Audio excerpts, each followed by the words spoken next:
Welcome to Story Tales. Please like this video and subscribe to Story Tales. I hope you enjoy the story. Let's begin. The fluorescent lights in Murphy's gas station buzzed like dying insects. Adam Rourke stood behind 3 customers, grease still caked under his fingernails from the transmission job he'd finished an hour ago. The woman ahead of him clutched a fistful of scratch-offs, her wedding ring catching the harsh light as she handed over $20. "Lucky numbers today," she said to the clerk. Adam almost walked away. He had better things to do than throw money at impossible odds. But something made him stay. Maybe it was the weight of the overdue notices in his truck. Maybe it was the way his brother Shane had laughed when Adam mentioned the shop's troubles last week. "Quick pick," Adam said when his turn came. "Powerball." The machine spat out his ticket. $5 gone. He folded the slip of paper and shoved it into his shirt pocket without looking. 3 days later, Adam sat in his office at Rourke's Auto Repair, surrounded by invoices he couldn't pay. The ticket lay forgotten on his desk, buried under a stack of parts catalogs. He reached for his coffee mug and knocked the catalogs aside. The lottery ticket fluttered to the floor that he picked it up, intending to throw it away.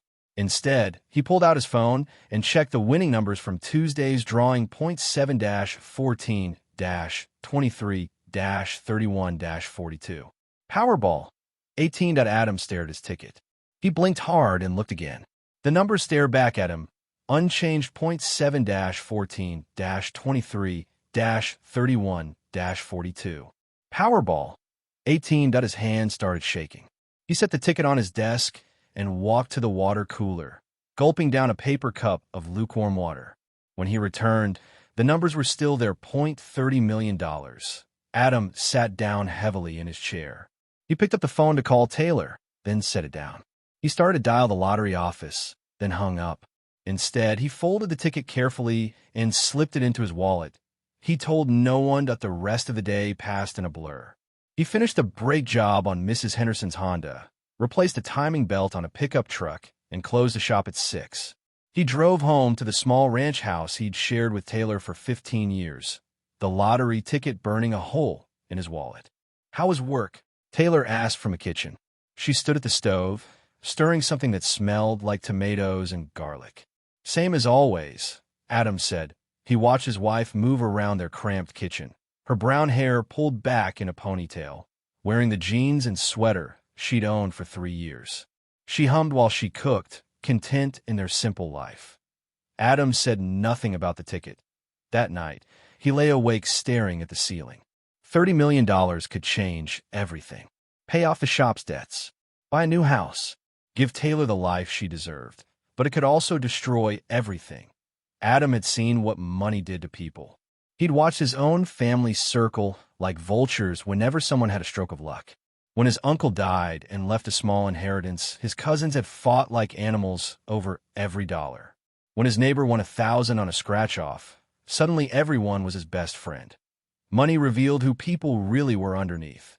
Adam turned on his side and watched Taylor sleep, her face peaceful in the darkness. She'd married him when he was 27 and barely scraping by. She'd stuck with him through lean years, when beans and rice were dinner more often than not. But that was before $30 million. 2 weeks passed before Adam made his decision. He waited until Sunday dinner at his mother's house, when the whole family gathered around the table that had seen 40 years of arguments and reconciliations. Shane sat across from him, thick-shouldered and loud, regaling everyone with stories from his job at the grain elevator. Denise picked at her food while texting on her phone, her nurse's uniform wrinkled from a double shift. Russell slouched in the corner, 25 years old and still living in his parents' basement. Adam's mother, Patricia, bustled between the kitchen and dining room, bringing out dish after dish of food that would feed twice as many people. She'd been doing this since Adam was a child, as if abundance could make up for the arguments that usually followed. "So, Adam," Shane said, cutting into his pot roast, "you ever gonna fix that rattle trap sign out front of your shop? Makes the whole street look trashy." "When I have the money," Adam said. "Speaking of money," Denise said without looking up from her phone, "Dad said you missed the family loan payment again." Adam set down his fork. His father had loaned him $5,000 2 years ago to replace some equipment. The payments were only $200 a month, but lately even that seemed impossible. Business has been slow, Adam said. Shane laughed, a harsh sound that cut through the dinner conversation. Slow? Hell, Adam, your business has been dying for years. You're too stubborn to admit it. Shane, Patricia warned. What? I'm just saying what everyone's thinking. Look at him all. He's 42 years old, running a two-bit garage that barely keeps the lights on. Maybe it's time to face facts. Adam felt the familiar burn of anger in his chest. Shane had always been like this, always ready to kick a man when he was down. When they were kids, Shane would break Adam's toys and then cry to their mother when Adam fought back. What facts are those? Adam asked, his voice level. That you're broke, Shane said. That you can't even pay back a lousy $5,000. That maybe you should swallow your pride and get a real job. Russell snickered from the corner. Denise finally looked up from her phone, her eyes bright with the promise of drama. Adam took a deep breath. This was it, the moment he'd been planning for 2 weeks. You're right, he said. I am broke. The shop's failing. I'm probably going to lose it within a month. The room went quiet. Patricia stopped serving and stared at her son. Even Russell put down his phone. What do you mean lose it? His mother asked. Adam looked around the table, studying each face. I mean, I can't make the lease payments anymore. Can't pay for parts. Can't keep the lights on. I'm done. Shane leaned back in his chair, a satisfied smirk spreading across his face. Well, I'll be damned. Finally admitting the truth. What are you going to do? Patricia asked, her voice thick with worry. Don't know, Adam said. Start over, I guess. Maybe Shane's right about getting a real job. Shane's smirk widened. Told you so. Should have listened to me years ago instead of playing mechanic. Denise shook her head. This is what happens when you don't plan ahead, Adam. Poor money management. Living beyond your means. I wasn't living beyond my means, Adam said. Please. You bought that expensive diagnostic computer last year. And what about the new air compressor? Those weren't necessities. Adam bit back his response. The diagnostic computer had been 3 years old and cost him $2,000 used. The air compressor had replaced one that was literally falling apart. But explaining that to Denise would be like explaining color to a blind man. Russell finally spoke up. So you're like, completely broke? Pretty much, Adam said. Russell nodded and went back to his phone. The family's deadbeat had just confirmed his own irrelevance. Well, Shane said, pushing back from the table, this has been fun, but I've got to get going. Thanks for dinner, Ma. He clapped Adam on the shoulder as he passed.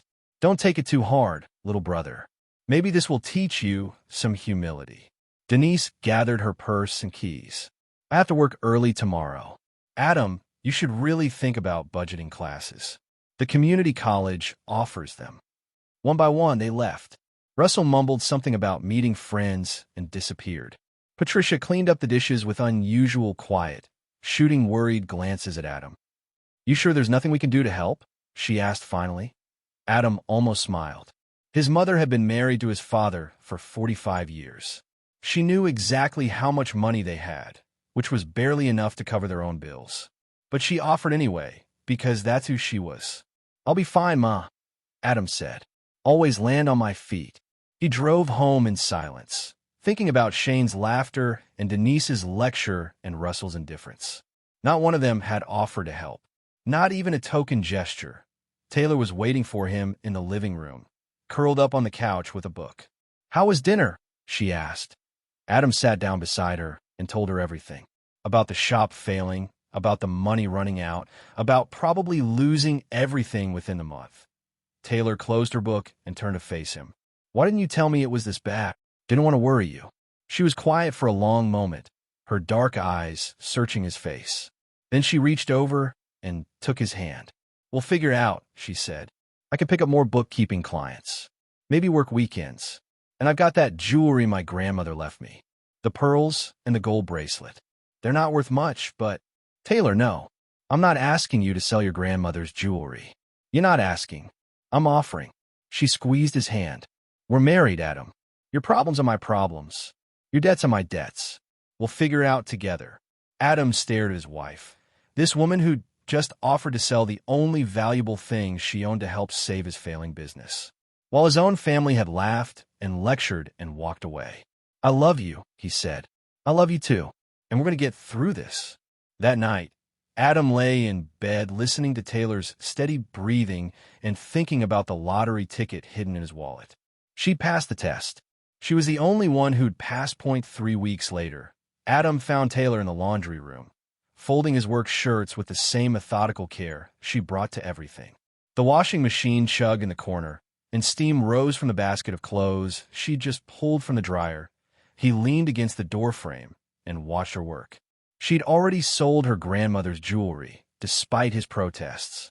$400 that had helped keep the lights on for another month.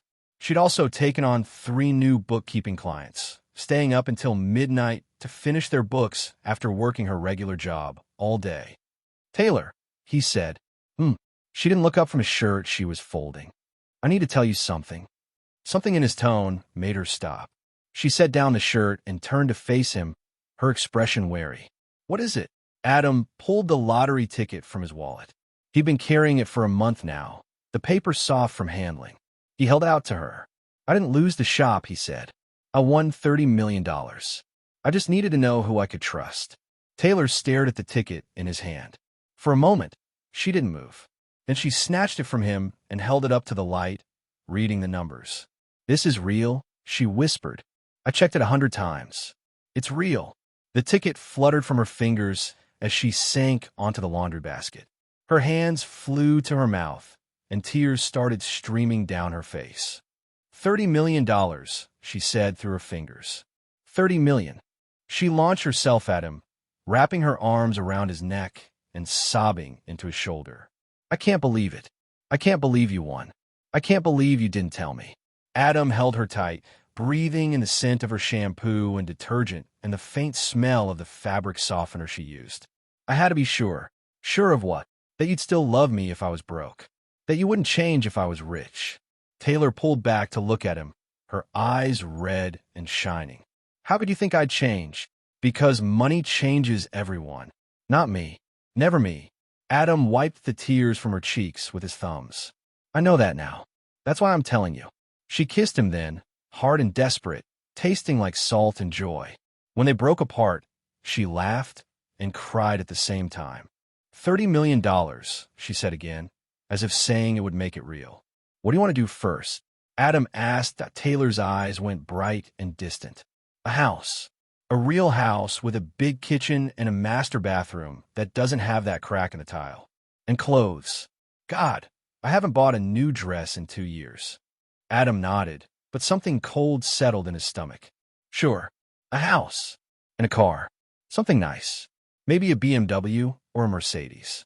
Something that doesn't make that grinding noise when you start it. We could do that." Taylor paced around the small laundry room, her hands gesturing as she talked. "And we could travel. Europe. I've always wanted to see Paris.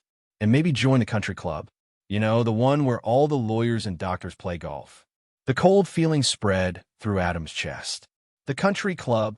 Why not? We can afford it now. We can afford anything. Adam watched his wife plan their new life, her eyes bright with possibilities he'd never seen before. She talked about designer clothes and expensive restaurants and vacation homes. She talked about leaving their old life behind completely. "Maybe we should start small," Adam said. "Pay off the house. Fix up the shop. Invest most of it." Taylor stopped pacing. "Start small?" "Adam, we just won $30 million. Starting small is what we've been doing our whole lives." "I know, but what? Are you seriously going to keep running that garage when you never have to work another day in your life?" "I like the garage. It's mine. I built it." Taylor stared at him like he'd lost his mind. "You hate that garage. You complain about it every day. About the customers who don't pay, about the equipment breaking down, about Shane making fun of it. That doesn't mean I want to give it up. Fine. Keep the garage if it makes you happy. But I'm not going to keep living like we're poor when we're millionaires." They stared at each other across the cramped laundry room, the joy of the moment already fading into something harder and more complicated. "We don't have to decide everything tonight," Adam said finally. Taylor nodded, but her expression remained distant. "No, but we can't pretend nothing's changed, either." That night, they lay in bed and whispered about their future like teenagers planning to run away together. Taylor talked about the house she wanted, with a 3-car garage and a swimming pool and rooms they'd never even use.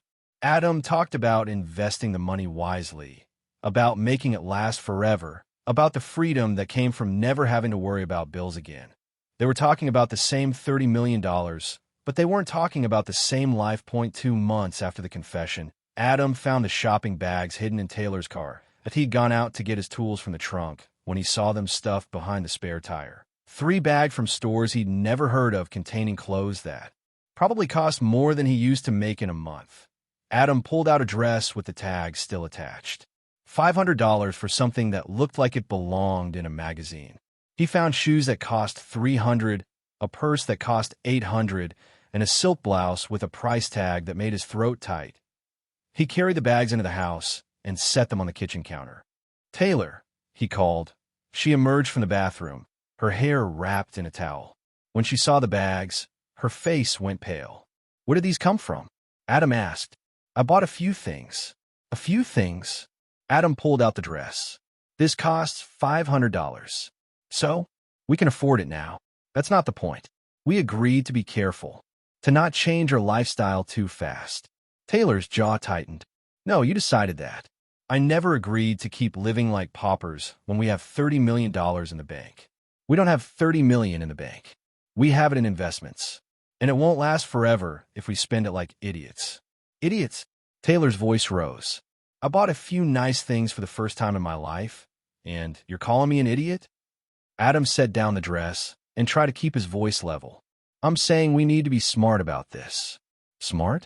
"Adam, you're still driving that piece of junk truck that sounds like it's going to explode every time you start it. You're still wearing the same 5 work shirts you've had for 3 years. You won't even buy yourself a decent meal when you go out for lunch. Because I don't need those things." "Well, I do." Taylor grabbed the bags and held them against her chest. "I need to feel like my life has changed. I need to feel like I'm worth something." "You were always worth something. Not like this. Not worth $500 dresses and $800 purses. Not worth being invited to charity galas or having lunch at the country club." Adam stared at his wife. "What charity galas? What country club?" Taylor's face flushed. "I've been thinking about applying for membership at Riverside Country Club. And there's a charity auction next month for the Children's Hospital. I thought we could attend." "As what? The lottery winners?" "The couple everyone whispers about behind their backs. As successful people. As people who matter." The words hung between them like a slap. Adam felt something shift inside his chest, something cold and final. "I thought we mattered before," he said quietly. Taylor's expression softened. "We did. Of course we did. But Adam, we can be so much more now. We can have a life we always dreamed about. I never dreamed about charity auctions. Maybe you should start." That night, Adam lay awake listening to Taylor's breathing and thinking about the woman he'd married 15 years ago. She'd been content then, happy with their small house and simple life. She'd laughed at his jokes and supported his dreams and never once made him feel like he wasn't enough. Now she talked about matching, about being worth something, as if their old life had been worthless. The next week, Taylor came home with new clothes and a new haircut that cost more than their old grocery budget. She'd joined a gym that charged more per month than their old car payment. She'd started getting her nails done and talking about hiring a housekeeper. "Just to free up time," she explained, "so we can focus on more important things." "Like what?" "Like enjoying our money. Like building the life we deserve." Adam said nothing, but he noticed how Taylor's friends started calling more often. Women who'd barely spoken to her before suddenly wanted to have lunch. Neighbors who'd ignored them for years now waved enthusiastically from their yards. "Susan Palmer invited us to her book club," Taylor announced one evening. "Since when do you like book clubs?" "Since Susan Palmer is married to the bank president, and her book club includes half the wives in this town who actually matter." "Matter to who?" "To everyone, Adam. To the people who run this city. To the people who make decisions." Adam watched his wife arrange flowers in a vase that cost more than his first car. She moved differently now, carried herself like someone who expected to be noticed. She'd started wearing makeup to the grocery store and perfume to check the mail. "You're changing," he said. Taylor paused in her flower arranging. "Yes, I am. And it's about time." 3 weeks later, Adam found Taylor on the phone with someone, her voice pitched higher than usual, more carefully modulated. "Oh, absolutely," she was saying. "We'd love to contribute to the scholarship fund. Education is so important." When she hung up, Adam asked who she'd been talking to. Rebecca Morrison. Her husband owns Morrison Development. They're building that new shopping center on the east side. And they're having a dinner party next weekend for their big donors. We're invited. Adam set down his coffee cup. "We're not big donors. We could be." She suggested a contribution of $10,000 to their scholarship program. $10,000. It's nothing, Adam. It's pocket change now. And it gets us into their circle. What circle? The circle that matters. The circle of people who have real influence in this town. Adam stared at his wife. This woman who'd once been happy with a $20 dinner at the local diner. Now, she was talking about $10,000 donations to buy her way into social circles that had never mattered to her before. "I'm not paying $10,000 to eat dinner with people I don't like," Adam said that Taylor's face went hard. "Fine, but don't expect me to keep living like we're poor when we're not." That night, Adam heard Taylor on the phone with someone, her voice low and urgent. He couldn't make out the words, but the tone was unmistakable. She was complaining about him. The rumors started small, whispered conversations that died when Adam walked into a room. He first noticed it at the hardware store when two men stopped talking and nodded awkwardly as he passed. Then at the diner, where the waitress who'd known him for years suddenly seemed nervous and eager to please. "Everything okay, Mr. Rourke?" she asked, refilling his coffee cup twice in 5 minutes. "Anything else I can get you?" Adam said no and left a tip that was probably too small for a millionaire and too large for the man he used to be. The whispers followed him everywhere. At the grocery store, in the post office, at the gas station where he'd bought the winning ticket. People looked at him differently now, with a mixture of curiosity and envy and something that might have been fear. He confronted Taylor about it over dinner. "People are talking," he said. Taylor didn't look up from her salad. "About what?" "About us. About money. About changes coming." She shrugged. "People talk. That's what they do." "What did you tell them?" "Nothing specific. Just that things are looking up for us." Adam set down his fork. "What does that mean exactly?" "It means I might have mentioned that your business is doing better. That we're considering some upgrades to our lifestyle." "Taylor." "What?" "I didn't tell them about the lottery. I just said things were improving." "That's not what you promised." Taylor finally looked at him, her eyes flashing with anger. "I promised not to tell people we won the lottery. I never promised to pretend we're still broke. We agreed to keep it secret. We agreed to keep the lottery secret. There's a difference." Adam studied his wife's face, looking for any trace of the woman who'd cried with joy in the laundry room 3 months ago. That woman had understood the importance of secrecy. This woman seemed to think secrets were negotiable. The next week, Shane showed up at the auto shop unannounced. Adam was under the hood of a Ford when he heard the familiar rumble of his brother's truck. Well, Shane said, slamming his door. "Look who's still playing mechanic." Adam didn't look up from the engine. "What do you want, Shane?" "Can't a brother visit his brother?" "You can. You just never do." Shane laughed, the same harsh sound Adam remembered from childhood. "Fair enough, but I hear things are looking up for you." Adam straightened up and wiped his hands on a rag. "Where did you hear that?" "Around. People talk. Word is you're doing pretty well for yourself these days. Business is steady." Shane walked around the Ford, running his finger along the fender like he was appraising it. "Steady enough to afford that new diagnostic computer I saw in there." "And what's that, a new airlift?" Adam had bought both pieces of equipment the month before, paying cash to avoid any paper trail. He told himself it was an investment in the business, a way to make the shop more efficient. But seeing Shane's calculating expression, he realized his mistake. "Equipment wears out," Adam said. "You replace it." "Sure, but word is you're replacing a lot of things these days. New equipment for the shop, new clothes for the wife. Heard you might even be looking at houses." Adam felt ice form in his stomach. "Who told you that? Does it matter? Point is, little brother, you've come into some money, and that makes me curious." Shane stepped closer, close enough that Adam could smell the beer on his breath, even though it wasn't yet noon. "Now, I know you didn't rob a bank," Shane continued. "You're too honest for that. And I know you didn't inherit anything, because I'd have heard about it. So that leaves me wondering where a guy who was broke 3 months ago suddenly gets the cash to start living like a king. I'm not living like a king. No? Then explain the new equipment. Explain why Taylor's driving around in a car that costs more than I make in 6 months. Explain why suddenly you can afford things you couldn't afford when you came crying to the family about being broke. Adam's hands clenched into fists. I wasn't crying. You were begging. Poor little Adam, about to lose his shop. Poor little Adam, can't even pay back a family loan. Remember that. Get out. Shane grinned. Now, no need to get touchy. I'm just saying, family should share good fortune. Especially when that family helped you out when times were tough. You didn't help me out. You laughed at me. I gave you tough love. There's a difference. And now that you're back on your feet, maybe you can show a little gratitude. What kind of gratitude? Shane's grin widened. The kind with dollar signs. Adam stared at his brother. This man who'd mocked him at Sunday dinner and called him a failure, now standing in his shop with his hand out. I don't owe you anything, Adam said.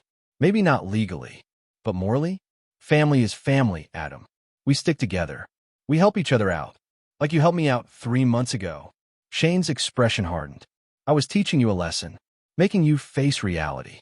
Now that you've learned that lesson and figured out how to make some real money, maybe it's time to pay it forward. And if I don't, Shane shrugged. Well, people might start wondering where all this money came from. Might start asking uncomfortable questions. You know how people talk in a small town. The threat hung in the air between them, unspoken but clear. Adam felt the familiar rage building in his chest, the same anger he'd felt as a child when Shane would break his toys and then threaten to tell their parents it was Adam's fault. Get out of my shop, Adam said, his voice deadly quiet. Shane held up his hands in mock surrender. Hey, no problem. Just think about what I said. Family is important, Adam. Don't forget that. He walked to his truck, then turned back. Oh, and give my regards to Taylor. Heard she's been making new friends, moving in new circles. Good for her. After Shane left, Adam stood in his empty shop and tried to control his breathing. His brother knew. Somehow, Shane had put together enough pieces to know that Adam had money, serious money. And if Shane knew, it wouldn't be long before everyone knew. That night, Adam confronted Taylor again. Shane came by the shop today, he said. Taylor was at her dressing table, applying cream to her face. In the mirror, he could see her expression tighten. What did he want? Money. He knows we have it. How could he know? We've been careful. Have we? Because he mentioned your new car and the new equipment and the fact that people are talking about us looking at houses. Taylor set down her cream jar. I might have looked at a few listings online. Maybe mentioned to someone that we were thinking about upgrading. Mentioned to who? I don't remember. Does it matter? Adam sat down on the bed behind her. It matters because Shane is blackmailing me. He wants money to keep quiet about whatever he thinks he knows. Taylor turned around to face him. So give him some money. It's not like we can't afford it.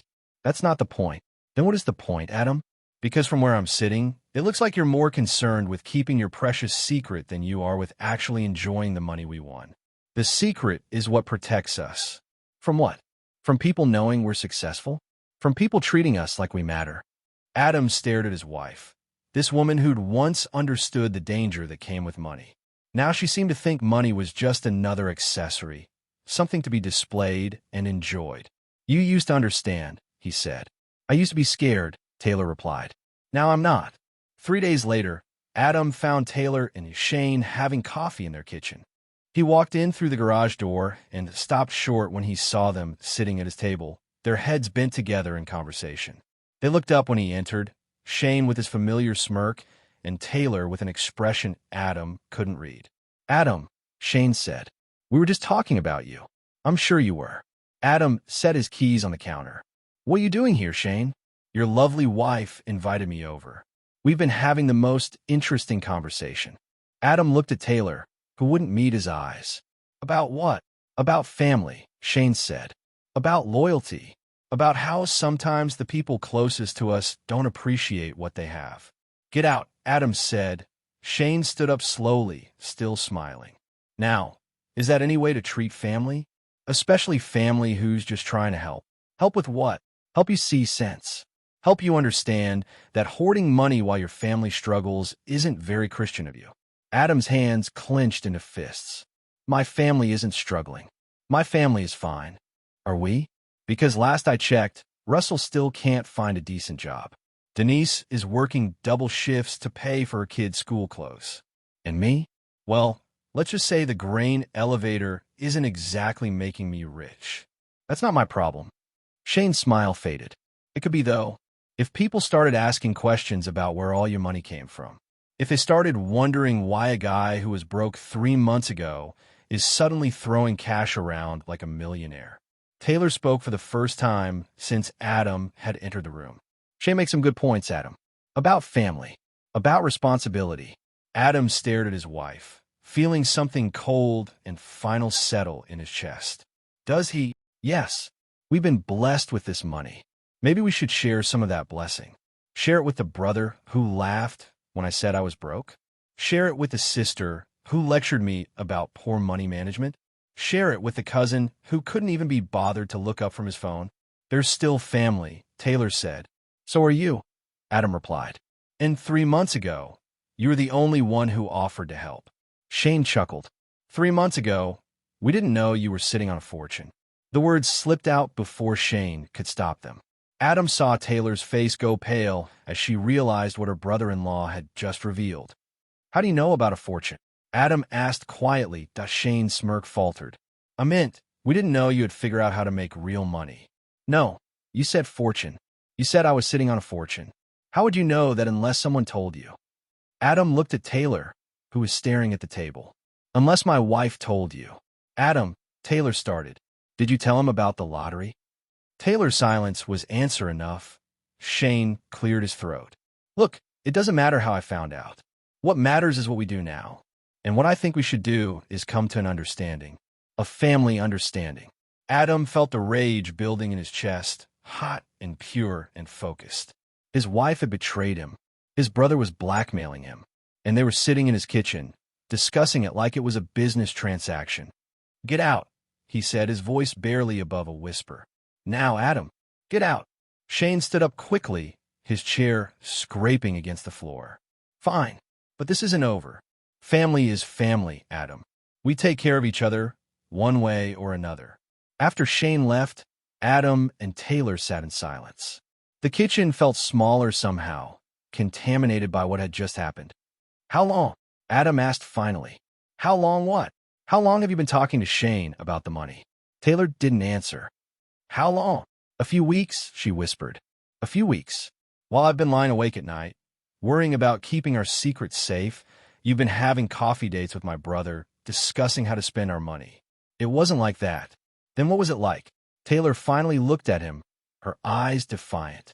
It was like talking to someone who understands that money is meant to be enjoyed, not hoarded like some kind of treasure.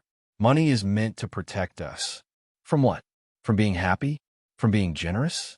From being part of a community? Adam stared at his wife. This woman who'd promised to keep their secret and then broken that promise the moment it became inconvenient. I trusted you, he said, and I haven't done anything to break that trust. You told Shane about the lottery. I told Shane we had money. I never said how much or where it came from. You told him enough for him to know he can blackmail me. Taylor's jaw tightened. Maybe if you weren't so paranoid about keeping everything secret, there wouldn't be anything to blackmail you about. Maybe if you weren't so eager to buy your way into circles that don't want you, we wouldn't have this problem. The words hit Taylor like a slap. Her face went white, then red. Circles that don't want me. You think Susan Palmer and Rebecca Morrison are your friends? You think they invited you to their parties because they like you? They invited you because they heard you have money. That's it. That's all. At least they treat me like I matter. You always mattered. Not like this. Not like someone worth respecting. Adam felt something break inside his chest, something that had been holding his marriage together for 15 years. So this is about respect. This is about finally being somebody. You were always somebody. To me. Taylor stood up from the table, her movements sharp and angry. Well, maybe being somebody to you isn't enough anymore. The pills showed up in Adam's coffee 3 weeks later. He was working late in the shop, finishing up a transmission rebuild that had taken longer than expected. Taylor had called around 8 to say she was having dinner with friends and not to wait up.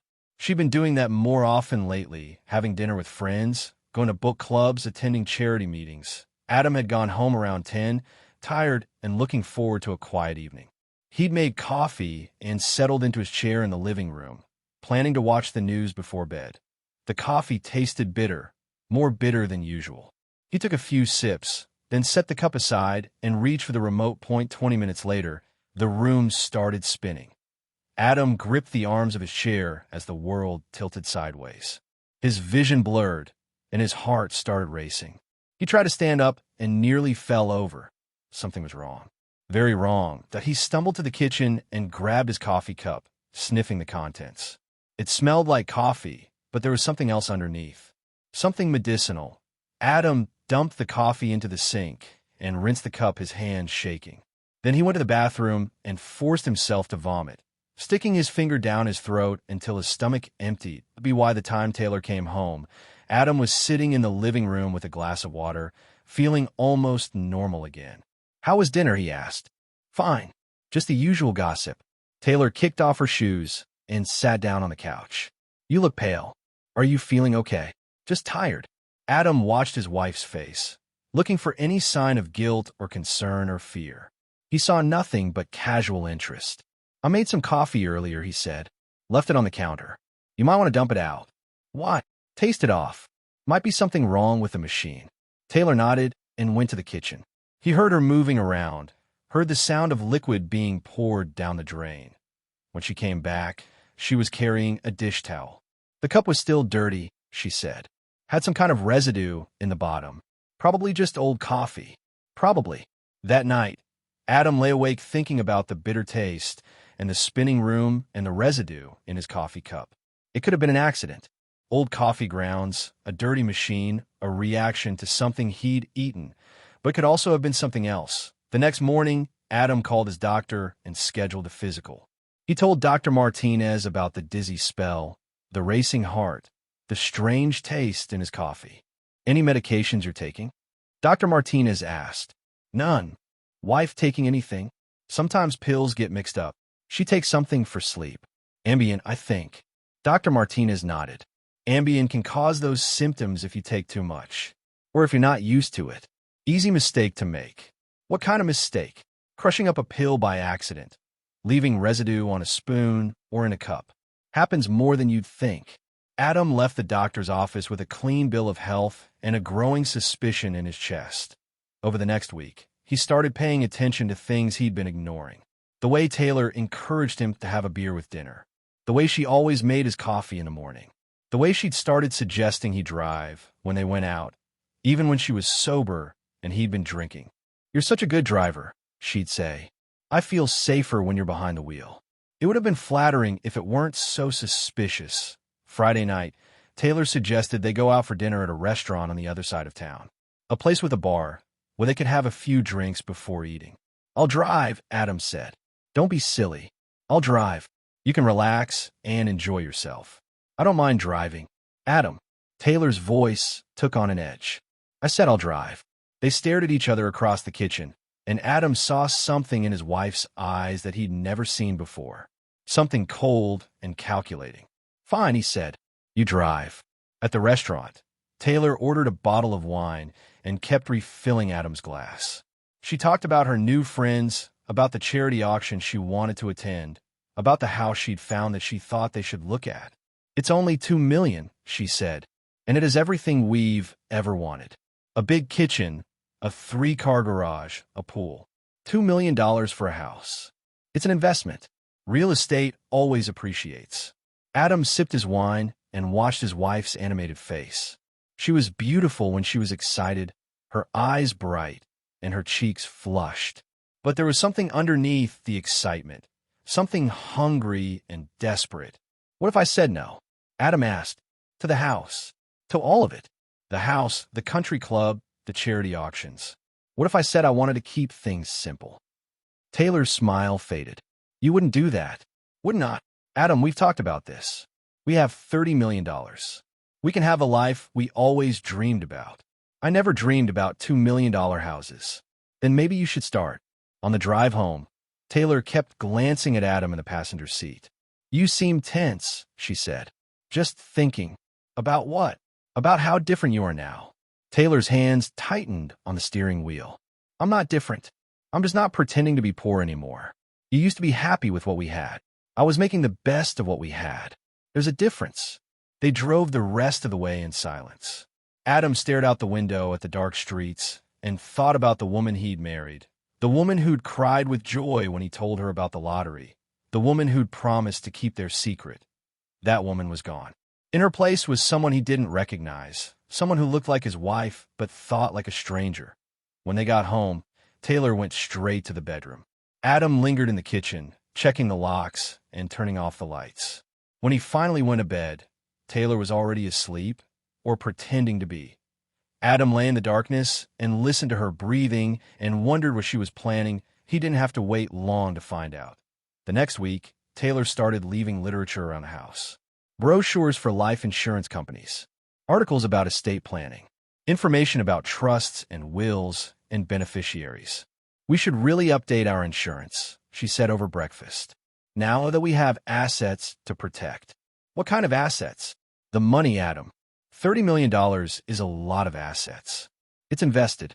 It's not sitting around waiting to be inherited. Still, if something happened to you, I need to know how to access everything. I need to be prepared. Adam set down his coffee cup. Nothing's going to happen to me. You never know. You work with dangerous equipment all day. You drive that old truck. Accidents happen. Are you hoping for an accident? Taylor's eyes flashed with anger. How can you even ask that? Because you're talking about my death like it's a financial planning opportunity. I'm talking about being responsible. About making sure we're protected. Protected from what? From losing everything if something happens to you. Adam stared at his wife. This woman who was discussing his potential death with the same casual tone she used to discuss dinner plans. I'm not updating my insurance, he said. Why not? Because I don't trust you anymore. The words hung between them like a physical presence. Taylor's face went white, then red. You don't trust me? No, I don't. Because of Shane? Because I told him we had money. Because of everything. The spending, the secrets, the way you look at me like I'm an obstacle to the life you want. Taylor stood up from the table, her chair scraping against the floor. Maybe I look at you that way because that's what you are. What's that supposed to mean? It means you're standing between me and the life I deserve. The life we both deserve. You won that money, but you're acting like it's a curse instead of a blessing. Maybe it is a curse. Only if you let it be. Only if you're too scared to embrace what we could become. Adam looked at his wife, really looked at her, and saw a stranger wearing Taylor's face. This woman had the same brown hair, the same dark eyes, the same voice. But everything else was different. The kindness was gone. The contentment was gone. The love might be gone too. What happened to you? He asked quietly. I woke up, Taylor replied. I finally woke up. That night, Adam moved into the guest bedroom. He told Taylor he was having trouble sleeping, that he didn't want to disturb her with his tossing and turning. She didn't argue. 2 days later, he found Taylor on the phone again, her voice low and urgent. When she saw him, she quickly ended the call. Who was that? Adam asked. Just a friend. What friend? Does it matter? Adam walked to the kitchen counter where Taylor had left her phone. The call log showed Shane's number. You were talking to Shane? So, about what? Taylor snatched her phone from his hands. About family business. About things that are none of your concern. My brother is none of my concern. Your brother cares about your well-being. About our well-being. Maybe you should listen to him. And what does he say about our well-being? Taylor met his eyes, and Adam saw something there that made his blood run cold. He says that life is short, she said quietly, and that sometimes the people we love most are the ones holding us back. That night, Adam lay in the guest bed and thought about Taylor's words. About life being short. About people holding each other back. About the way she'd been encouraging him to drink and drive. About the pills in his coffee. About the life insurance brochures. His wife wasn't just unhappy with their old life. She was actively planning for a new one. A life without him in it. The next morning, Adam confronted her directly. If I died tomorrow, he said over breakfast, what would happen to the money? Taylor didn't even blink. It would go to me. We're married. I'm your next of kin. All of it. All of it. Adam nodded slowly. And what would you do with it? For the first time in weeks, Taylor smiled. A real smile, bright and genuine and terrifying. I'd live, she said. For the first time in my life, I'd really live. Without me. If that's what it took. They stared at each other across the breakfast table, husband and wife, lottery winners, strangers. The morning light streamed through the kitchen window, illuminating Taylor's face and making her look younger, happier, more alive than she'd looked in months. She was imagining life without him, and the thought made her glow. You want me dead? Adam said. Taylor's smile faded, but she didn't deny it. I want to be free. Those are the same thing. Maybe they are. That evening, Adam came home to find Taylor in the kitchen, making dinner and humming to herself. She'd opened a bottle of wine and poured 2 glasses. I made your favorite, she said without turning around. Beef stew. Adam stood in the doorway and watched his wife cook. She moved with purpose, stirring the pot and seasoning the meat and chatting about her day like nothing had changed. Wine? She asked, holding out a glass. Adam took it but didn't drink. Taylor, we need to talk. About what? About us. About what's happening to us. Taylor finally turned to face him. Her expression was calm, almost serene. What's happening to us is that we're finally becoming who we were meant to be, she said. And who is that? Rich, successful, important. What about happy? Taylor considered this. I'll be happy when you stop fighting me. And if I don't stop fighting you. Taylor's expression didn't change, but something cold flickered in her eyes. Then I guess we'll have to find another solution. 3 days after their kitchen conversation, Adam came home to find Taylor unusually cheerful. She'd made his favorite dinner again and had set the table with their good dishes, the ones they only used for special occasions. What's the celebration? Adam asked, hanging his jacket on the back of his chair. No celebration. I just thought we should start using our nice things. What's the point of having them if we never enjoy them? Adam looked at the formal place settings, the candles, the bottle of expensive whiskey Taylor had placed on the counter. It was the bottle they'd been saving for their anniversary, aged bourbon that had cost more than they used to spend on groceries in a month. You opened the good bourbon, he said. I thought you might like a drink. You've been so stressed lately. Taylor moved around the kitchen with practiced efficiency, her movements smooth and deliberate. She'd changed out of her work clothes into a dress Adam hadn't seen before, something that probably cost more than his truck payment. You look nice, he said. Thank you. Taylor smiled, but it didn't reach her eyes. Dinner's almost ready. Why don't you pour yourself a drink and relax? Adam walked to the counter where Taylor had set out 2 glasses and the bottle of bourbon. She'd already poured his drink, 2 fingers of amber liquid that caught the kitchen light. You're not having one? He asked. I'm not much of a whiskey drinker. You know that. Adam picked up the glass and inhaled. The bourbon smelled rich and complex, with notes of vanilla and oak. But underneath there was something else. Something faint but unmistakable. The same medicinal smell he'd noticed in his coffee 3 weeks ago. Adam set the glass down without drinking. Actually, I think I'll wait until after dinner, he said. Taylor's smile faltered for just a moment. Are you sure? You always said bourbon tastes better on an empty stomach. Did I? I don't remember saying that. Well, maybe it was wine. Or beer. I get confused sometimes. Adam watched his wife's face, looking for tells. Her left eye twitched slightly when she lied, a habit she'd had since they were dating. It was twitching now. Taylor, is there something in my drink? What? No, of course not. Why would you ask that? Because it smells wrong. The same way my coffee smelled wrong 3 weeks ago. Taylor's face went pale. I don't know what you're talking about. Adam picked up the glass and held it under the kitchen light. The liquid was clear amber, but there was a faint residue at the bottom, tiny particles that hadn't fully dissolved. What did you put in here? Nothing. I didn't put anything in there. Taylor, I swear, Adam, I would never. Never what? Never try to drug me? Never try to hurt me? Taylor backed away from him, her hands shaking. You're being paranoid. Am I? Because from where I'm standing, it looks like you just tried to poison me. I wasn't trying to poison you. I was just. Taylor stopped, realizing what she'd almost admitted. You were just what? Taylor's composure cracked. Tears started streaming down her face, but they looked more like tears of frustration than remorse. I was trying to help you relax, she said. You've been so tense, so suspicious. I thought if you could just calm down, we could talk reasonably about our future. With sedatives? With a mild sleep aid. Just enough to help you unwind. Adam stared at his wife. This woman who was standing in their kitchen crying because her plan to drug him hadn't worked. And then what? After I unwound, then we could discuss things like adults. Without all the anger and accusations. Discuss what exactly? Taylor wiped her eyes with the back of her hand. Our marriage. Our future. Whether we can find a way to be happy together. And if we couldn't? Taylor didn't answer, but Adam saw the truth in her silence. You were going to kill me, he said quietly. No, I wasn't going to kill you. I was going to. Taylor stopped again. Going to what? I don't know. I hadn't thought that far ahead. Adam set the glass on the counter with deliberate care. You're lying.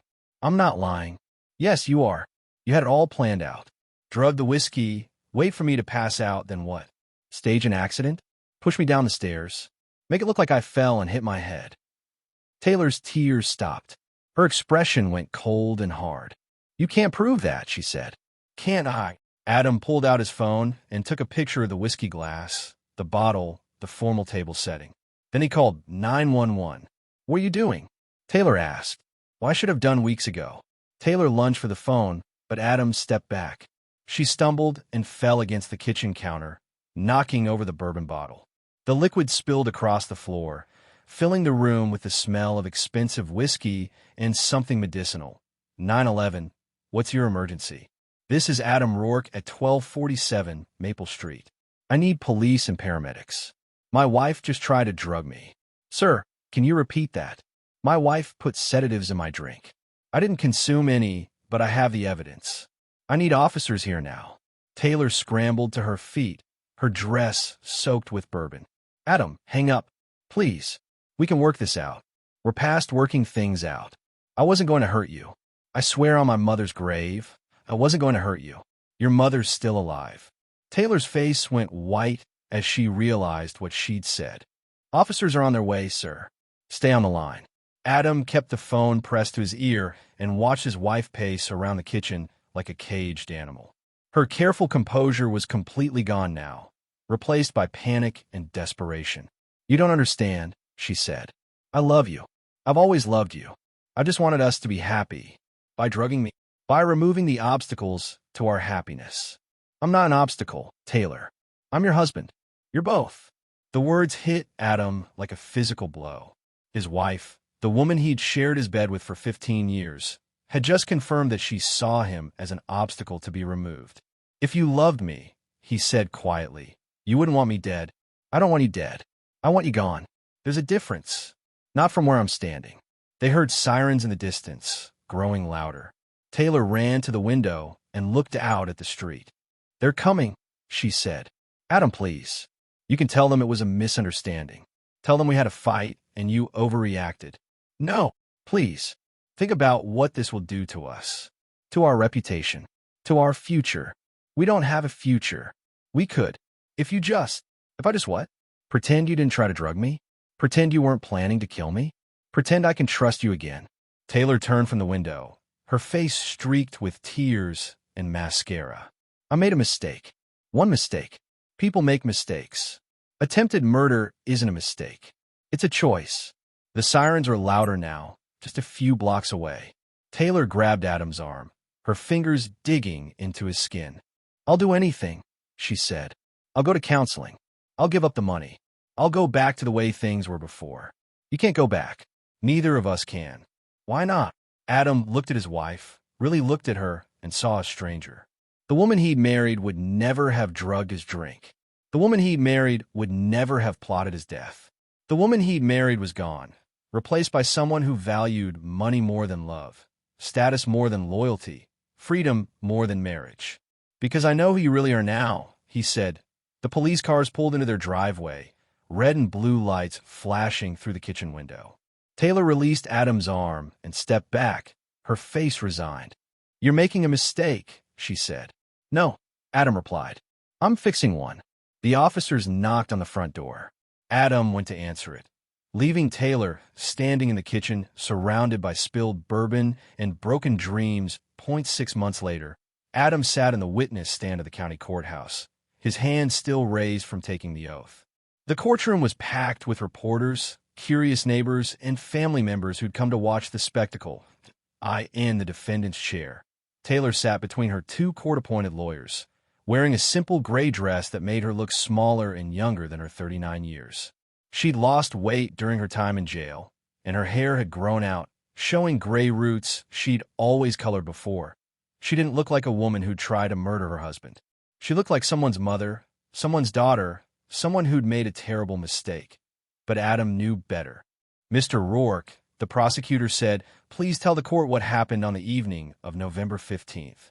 Adam kept his voice level and factual.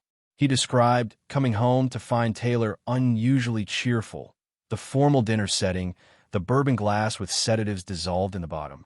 He told them about the smell, the residue, the way Taylor had encouraged him to drink. "Did you consume any of the whiskey that night?" "No. I suspected something was wrong and set the glass aside." "What made you suspicious?" "This wasn't the first time. 3 weeks earlier, I'd found sedatives in my coffee, and my wife had been encouraging me to drink and drive, suggesting I take risks I normally wouldn't take." The prosecutor introduced the whiskey glass as evidence, now empty but still containing trace amounts of Taylor's sleep medication. The lab report confirmed what Adam had suspected: enough sedatives to incapacitate a man of his size. "Mr. Rourke, what do you believe your wife intended to do after you consumed the whiskey?" Taylor's lawyer objected, calling for speculation, but the judge overruled. "I believe she intended to kill me," Adam said. Simply a murmur went through the courtroom. Taylor's mother, sitting in the front row, gasped and covered her mouth. "What leads you to believe that?" "The amount of sedatives in the glass was enough to render me unconscious. Our house has steep basement stairs with concrete at the bottom. An unconscious fall down those stairs would likely be fatal." "Did your wife ever discuss your death with you?" "Yes. She brought up life insurance multiple times. She wanted to know what would happen to our assets if I died. She made comments about life being short and about me being an obstacle to her happiness." The prosecutor continued his questioning for another hour, methodically building the case that Taylor had planned Adam's murder. Adam answered every question with the same calm precision, never embellishing, never showing emotion. When it was time for cross-examination, Taylor's defense attorney tried to paint Adam as a controlling husband who became paranoid after winning the lottery. "Isn't it true, Mr. Rourke, that you kept the lottery winnings secret from your wife for over a month?" "Yes." "And isn't it true that you tested your family's loyalty by lying about being broke?" "Yes." "So you're comfortable with deception when it serves your purposes?" "I was protecting our financial security. My wife was planning my death." "There's a difference." Objection. Sustained. The jury will disregard. The defense attorney continued attacking Adam's character, suggesting that the stress of sudden wealth had made him paranoid and controlling. But Adam's story never changed, never wavered. The evidence supported every claim he made. That on the third day of the trial, the prosecution called Shane Rourke to the stand. Shane had been nervous since receiving the subpoena. He tried to avoid testifying, claiming he knew nothing about his brother's marriage. But phone records showed multiple conversations between Shane and Taylor in the weeks leading up to her arrest. "Mr. Rourke," the prosecutor said, "did you have conversations with the defendant about your brother Adam?" Shane shifted in his seat. "We talk sometimes. Family stuff." "What kind of family stuff?" "Just, how he was doing. Whether he was happy." "Did the defendant ever express dissatisfaction with her marriage?" Shane glanced at Taylor, then at Adam. "Maybe. Sometimes people complain about their spouses. It's normal." "Did she ever suggest that her life would be better without your brother in it?" Taylor's lawyer objected, but the judge allowed the question. Shane was quiet for a long moment. Then, "She might have said something like that." "What exactly did she say?" "I don't remember exactly." The prosecutor pulled out a transcript of a recorded phone call. Shane's face went pale. "Mr. Rourke, this is a recording of a phone conversation between you and the defendant on November 10th, 5 days before the incident. Would you like me to play it for the court? No. I mean, that's not necessary. In this conversation, the defendant tells you, and I quote, "If something happened to Adam, I'd finally be free to live the life I deserve." Do you remember that conversation now? Shane's shoulders sagged. Yes. And how did you respond? Shane looked at the floor. I said maybe something should happen to him. The courtroom erupted. Taylor's mother started crying. The judge called for order. You encouraged the defendant to harm your brother? The prosecutor asked. I didn't mean it like that. I was just talking. People say things when they're frustrated. The defendant then said, and I quote, "Maybe I should help Fade along." What did you understand that to mean? Shane was sweating now. I don't know. I wasn't really listening. But you didn't discourage her, did you? I guess not. In fact, you told her, and I quote, "Sometimes accidents happen, especially to people who aren't careful." Is that correct? Shane nodded miserably. Please answer verbally for the record. Yes, I said that. The prosecution played the entire conversation for the jury. Shane's voice, suggesting that Adam might have an accident. Taylor's voice, growing more excited as they discussed possibilities. Both of them laughing about how careless Adam could be, how easy it would be for him to fall downstairs or crash his truck. By the time the recording ended, Shane looked like he wanted to disappear. Taylor's defense team was frantically whispering among themselves. Mr. Rourke, the prosecutor continued, did you and the defendant discuss splitting the lottery money after your brother's death? I never said anything about splitting money, but the defendant promised you a portion of the inheritance, didn't she? Shane's silence was answer enough. How much did she promise you? $5 million, Shane whispered. I'm sorry, could you speak up? $5 million. The courtroom was dead silent. Adam felt no satisfaction in watching his brother's public humiliation. He felt nothing at all. When Shane was finally dismissed, he couldn't meet Adam's eyes. He shuffled out of the courtroom like a man walking to his own execution. The trial lasted 2 more days. The defense tried to argue that Taylor had only intended to drug Adam temporarily, that the plan was to talk him into being more generous with the money, not to kill him. But the phone recordings with Shane made it clear that murder had been discussed and planned. The jury deliberated for 6 hours before returning with their verdict. On the charge of attempted murder in the first degree, we find the defendant guilty. On the charge of conspiracy to commit murder, we find the defendant guilty. Taylor's legs gave out. Her lawyers caught her as she collapsed, and the bailiff brought a chair. She sat there staring at the jury foreman as if she couldn't understand the words he'd spoken. Adam felt no satisfaction in the verdict. No sense of justice or vindication. He felt empty, hollowed out by the knowledge that the woman he'd loved for 15 years had been willing to kill him for money. Scene 3. The sentence 3 weeks later, Adam returned to the courthouse for Taylor's sentencing. She'd been held without bail since her arrest, and the time in jail had changed her. She was thinner, paler, with dark circles under her eyes and a tremor in her hands. Her mother sat in the front row, crying quietly. Her father hadn't come. Neither had her sister or any of her friends. The charity auction people, the book club ladies, the country club wives, none of them had visited her in jail or offered support during the trial. Taylor had discovered what Adam had known all along. Money bought temporary friendship, but it couldn't buy loyalty. Judge Harrison called the court to order and read through the charges and verdict. Then he asked if Taylor had anything to say before sentencing. Taylor stood on shaky legs, her court-appointed lawyer beside her.